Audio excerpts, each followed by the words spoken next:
Good day, everybody. Captain Marty here. It is time for today's fishing report, and it'll be minimal, mostly because of the unsettled weather we had yesterday, especially yesterday afternoon. But we do have some stuff worth talking about, especially with the red drum. I'll be right back to tell you what's going on. Ready to enjoy the Outer Banks the way it was meant to be enjoyed? Then you're ready to take the whole family to Jeanette's Pier in Nags Head. Start with a walk on the 1,000-foot-long pier to watch the sunrise, or a reel in the catch of the day. Some of the best fishing on the East Coast is right here at Jeanette's Pier. Plus, Jeanette's Pier plays host to various events throughout the year, including professional surfing events. For the best day you'll have on the Outer Banks, go to Jeanette'sPier.net or give us a call at 252-255-1501. Jeanette's Pier, milepost 16.5, Nags Head.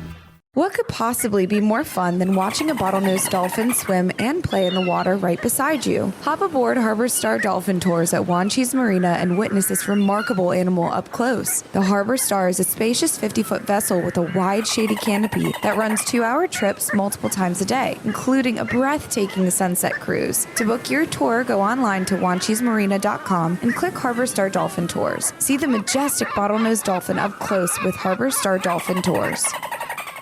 All right, so our offshore fishing, of course, ground to a halt last few days because of the storm that went in just below us, and the rainfall has been an issue for some people.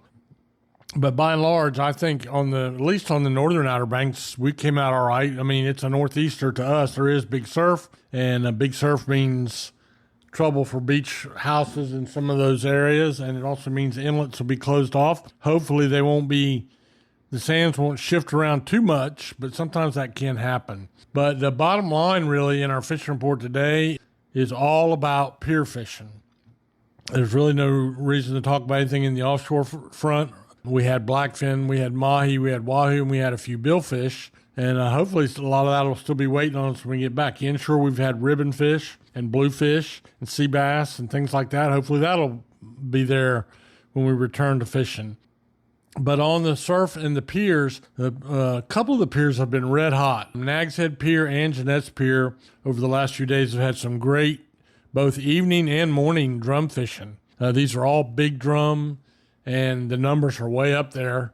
I was talking to Tony Lombardi from walkingangler.com, and he's been keeping me up to date with a little bit of that.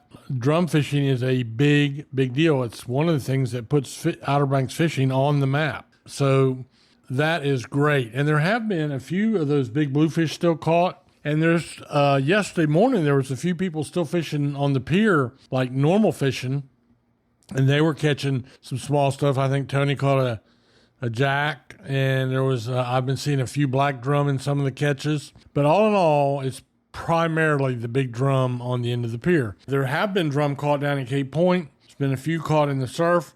Some of them are the smaller drum, but you can't hold bottom when the sea gets as big as it's been getting. So especially on the southern beaches from Buxton south, it's been really, really tough. Again, though, we'll just be thankful that we're not dealing with a hurricane, so we'll take it. And I won't waste time on the fish report, but I will take a little break right here, and I'll be right back to tell you about the backcountry, and it also will be a minimal report, but still, it's worth talking about. I'll be right back. Fishing Ocracoke is the ultimate lifetime dream for a lot of people. Captain Ernest with Gecko Sport Fishing and the Drum Runner can help you achieve that dream to the fullest. Whether you're looking to go offshore for tuna, mahi, and billfish, or inshore for puppy drum, speckled trout, and more, Gecko Sport Fishing and the Drum Runner can go from 2 feet to 2,000 feet of water. Full day, half day, and evening trips are available. Call Captain Ernest at 252-921-0095. Gecko Sport Fishing and the Drum Runner. Make your Ocracoke fishing dream a reality. Sound fishing, you have to be careful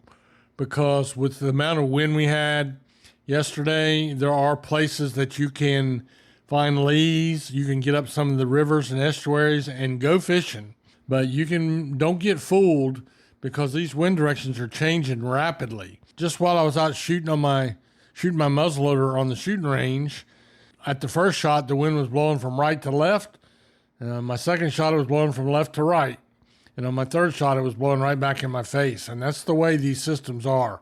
They get swirling winds. It's probably best to make sure you stay in sheltered water in the estuaries is the best thing to do. And if you do go in the open water of the Pamlico Sound at all, make sure you file a float plan. That is not something you do with the Coast Guard. That's something you do with your wife or your girlfriend or both. Just make sure that someone knows where you're going and when you should be back, and then stick to following up when you get to the dock. So there's been great drum fishing in the Sound in all the size classes we've been talking about every day. There's been a few speckled trout and a few bluefish and a few sheephead. That's going to continue and actually do nothing but get better as we go into the fall. The key to all this drum fishing is to have a really good fresh piece of mullet mostly, but menhaden and other fish work really well too. But the fresh part is being the key. And these tackle shops do go out of their way to, it's almost political. But they negotiate with different commercial fishermen, and they work really hard at having fresh bait. Because remember, I've talked about this in one of my podcasts on the story side.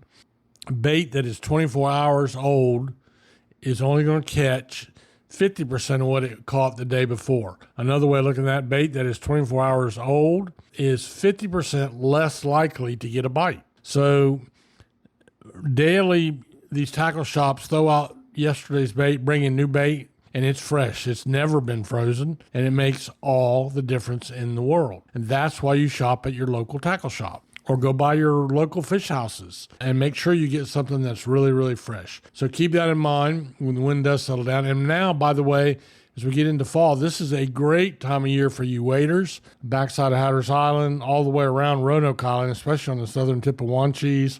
Anywhere you can get to a shoreline, you got a pretty good chance of catching something. And again, your local tackle shops will show you how to rig up a popping cork or a mirror lure, which is nothing to that, or just a straight up jig head with a grub on it, and give you some ideas on how you can go find a place on the bank. And this time of year, you don't need waders. You do need old shoes on, but you can go have a great time, and you do not need a boat. So keep that in mind. That's pretty much all I have for you in today's fishing report. But things are looking better and cooler as we head towards the weekend. Archery season already in for the whitetail deer. Won't be very long. I think it might be the 27th of the month. The muzzleloader season opens, which is absolutely my favorite. So I'll keep you posted with everything that's happening. Thank you for going to the trouble to find me and to listen to me on a regular basis. And I'll try to keep you updated. Have a blessed day.